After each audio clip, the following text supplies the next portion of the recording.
Hey guys, welcome back to another video. Today we're going to be looking at a death card from Mathias Hennen. This is what I consider a really great example of an early war death card. So let's just jump right into this one. In remembrance and prayer of my dear husband and father, Mr. Mathias Hennen, Viersen, Rhineland, Ebering, Obergefreiter in an infantry regiment, who died a heroic death for his fatherland on April 10th, 1940, at the age of 26. Death took you too soon. The beautiful bond, the happiness destroyed. You gave your young life to your fatherland. You devoted yourself entirely to soldierly duty. And while your eyes fell in death, your little son lay in the cradle. So your wife and child gave their best to victory. My Jesus, mercy. Our Father, Hail Mary. Okay, so then we'll flip it around to the back side. Okay, so taking a look at the backside, we'll start at the left panel and then work our way over to the right. Blessed are those who mourn, for they will be comforted. Then the right panel. Be of good cheer, my son. I am the resurrection and the life. Whoever believes in me will live, even if he dies, and everyone who believes in me will never die. Okay, so then I'll pull up his casualty records and some of the information I could find on them, and we'll talk about it at the end here.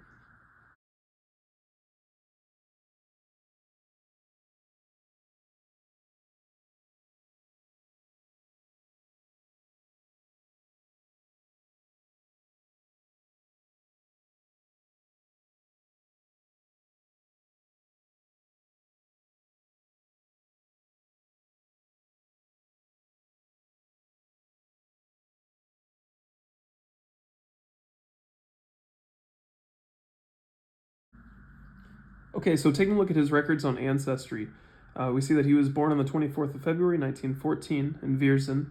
He was part of the 1st Company, Infantry Regiment 340, which was attached to the 196th Division.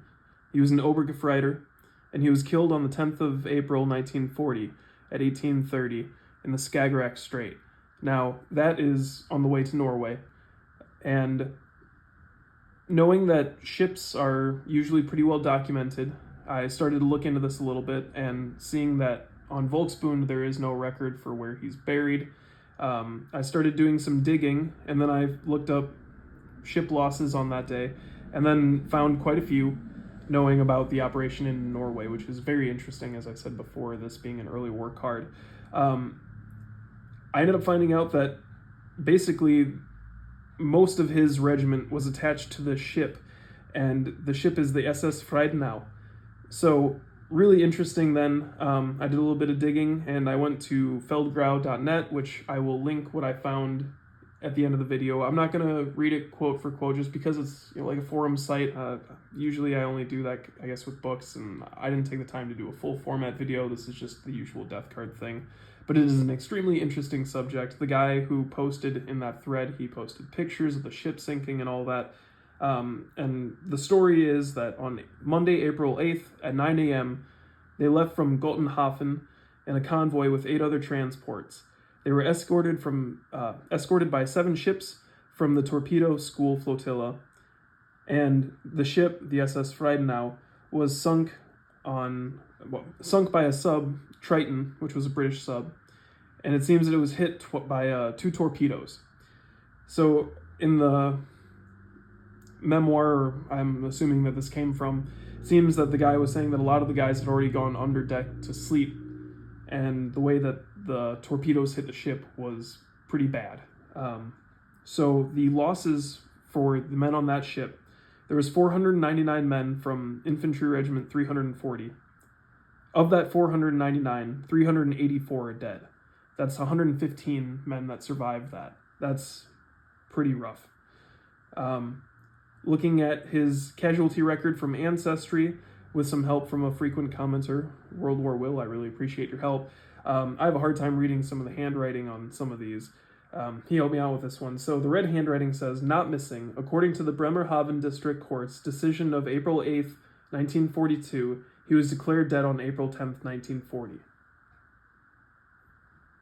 So 2 years later, they decided that he was indeed dead. The body was probably never found. Most of them probably weren't. I'm not really that well-versed with naval sinkings like this stuff. But anyways, very interesting because this early war stuff, there was just so much movement going on from one country to the next in these early war years, and the Norway campaign is really interesting, especially in the sense from the German perspective that this is such a huge naval operation and all that went on with that. I mean, it is such an interesting subject, I think, especially, like I said, the early war years in general, but that in particular.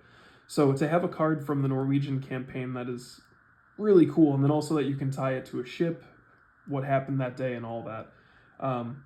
So taking a look at his picture as well, some very interesting things here. We see that he's wearing the I've seen two different ways of saying it, the Obersoldat or the Obergrenadier patch. Now I assume that comes from when they changed the titling of regiments later on in the war. Anyway, very cool to see that. This picture obviously must have been before he was promoted because he is a Obergefreiter. As an Obergefreiter, he would have the two little stripes that you would see on like a U.S. Army style thing, the uniforms.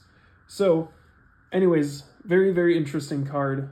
Like I said, I'll link that into the description, so if you guys want to read that, I definitely recommend checking it out. Lots of cool information there. Hey guys, while editing this video, I realized I forgot to mention a few things that I thought were kind of notable about this card. One being the saber. Not really many cards I've seen come up with soldiers carrying their saber for the dress purpose. He's wearing his Waffenrock and all that. Two being that the size of the photograph as well, which is really nice. Being most death cards, you'll see something a little bit like these, where it's mostly just like, shoulder up or mostly something like that. Some being just the head. Then the third being the little poem, what they mentioned about the wife and the son in the cradle and all that. I thought that was really touching on this one. That's something I haven't seen on another card exactly like that. We see a lot of nice little tokens from the family about, what that loss of this person really meant to them, and that's something that I really enjoy about these death cards is the personal aspect. It really ties in just how devastating this war was for everyone. So, anyways, guys, as always, hope you enjoyed the video. I will catch you on the next one, and we'll see you next time.